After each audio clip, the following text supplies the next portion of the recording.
Welcome to our talk today. This is Africa Renewal movement, and today I want us to talk to you about protest.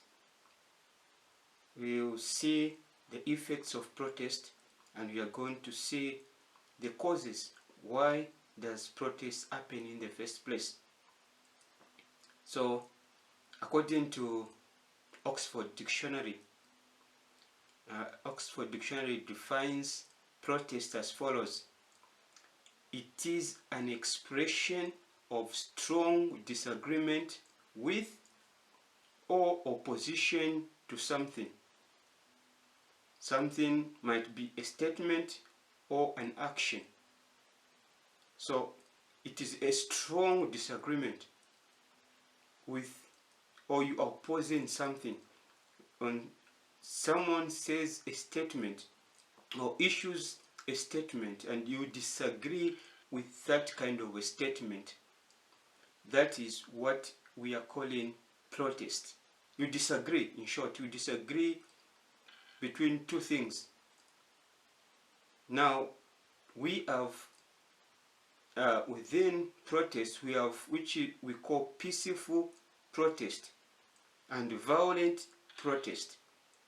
Now, when you are talking about peaceful protest, this is a protest where the people who are disagreeing or opposing something, opposing a statement, will issue statements. They will not destroy property, they will not involve themselves in violence, but simply they will issue a statement. And when we are talking about a peaceful protest, it can take various forms, right? It can take various forms. We have seen across the world in history, we have seen Dr. Martin Luther King in DC marching protest, right? People marching from one state to another state in protesting because of a statement that maybe the government of the day might have issued, and the people react by protesting against that statement. We also have seen from Hindu Mahatma Gandhi fasting protest, where he refuses to eat food because the government of that time issued something that was contrary to the human rights. So he stopped eating, right? He stopped eating as a way of protesting. That is too under peace protest or peaceful protest. We have seen across now, after the death of George Floyd, we have seen people kneeling down and lifting their fists in protest against black lives. You have seen also protests where people simply just stand in a particular place protesting against the decree or the statement that an institute or government has issued. This is what we call peace protest. Now, opposite of this is violence. During this protest, we'll see that people will begin to destroy properties, both for the state and private owned properties are destroyed. That is the protest that we do not stand for. That's the protest that we disagree with. But peace protest must be supported. Now we're asking ourselves, why in the first place should a country in Africa experience people protesting? First and foremost, we are looking at the level of poverty in our country. Level of poverty in our countries is so high that people feel neglected, people feel left out. So people feel the government should be doing more than what they are doing. As a result, they disagree with the government of the day. I say, look at the resources that we have. Look, all the things that we have in a country, but why are we still poor? Look at the resources that Africa has. Look at the minerals. Look at all the body of waters, fresh water that Africa has. Why still Africa in poverty? Why still my country in poverty? Why poverty levels are so high in our countries? And the next part, on the part of the government, it might be lack of good communication. Governments, they try to do something, but they're not communicating to the people who are under the ground.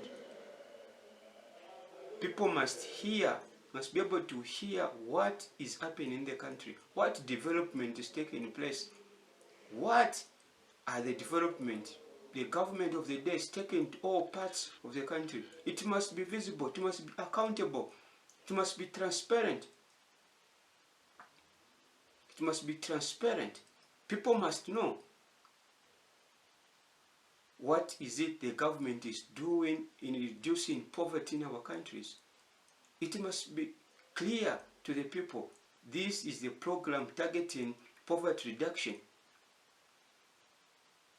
Now, because we have poverty everywhere in our countries, we realize now even when the government is employing people, now because of poverty, people try to fight, people try to corrupt.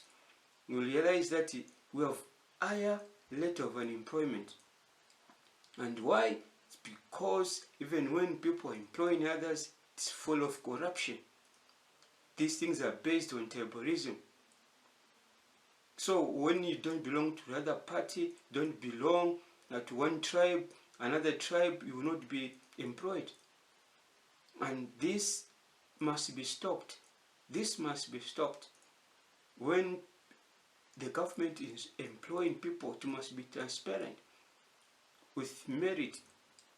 Not who supports you is the one to get employed. We have seen people protesting. Why? Because corruption levels are high. The government of the day must come down from their throne to the people on the grass, on the ground, on the grassroots. They must come down and ask them, why are you protesting? What's the problem? People say we are listening to government, but once they are in power, they sit far from the people. We should come down to the people, see why they're protesting, ask them, what is the problem? What is it that you want the government to do for you as a nation? People should never prevent peace protest in countries across Africa. Why? Because it is one way of expressing the disagreement over issues. Imagine when the youth arrange a protest and the police are involved. They work with them. Imagine the message that you send to all Africa states, that the police are for the people. They are not just there to beat people up, but they are together with the people. That's what you want to see Africa, where the law enforcers work together with the people instead of oppressing them, instead of intimidating them. Come to the level where we can relate, work together. All of us, if we can fight corruption, corruption will end. If all of us, we can fight against tribalism, tribalism will be finished. But that takes you and me to work together. To work together. You see, when people are protesting and police use violence to calm the situation. You can see from America, you can see from Zambia. One time when a student at the University of Zambia, because of tear gas, Vespas, died because of the protest. Now, imagine if the police will be in a position to talk to the students, to work with them, to keep peace as they protest, that will be a different message. People will get the message that our policemen, they are there to protect us. Now, if we look at the effects of protest now, realize by the virtue of protesting, right, we are sending a bad message to the countries outside our continent. Why? Because they will know that our government do not listen to the people. They don't know how to govern us. That's the effect. That's the negative effect of protest.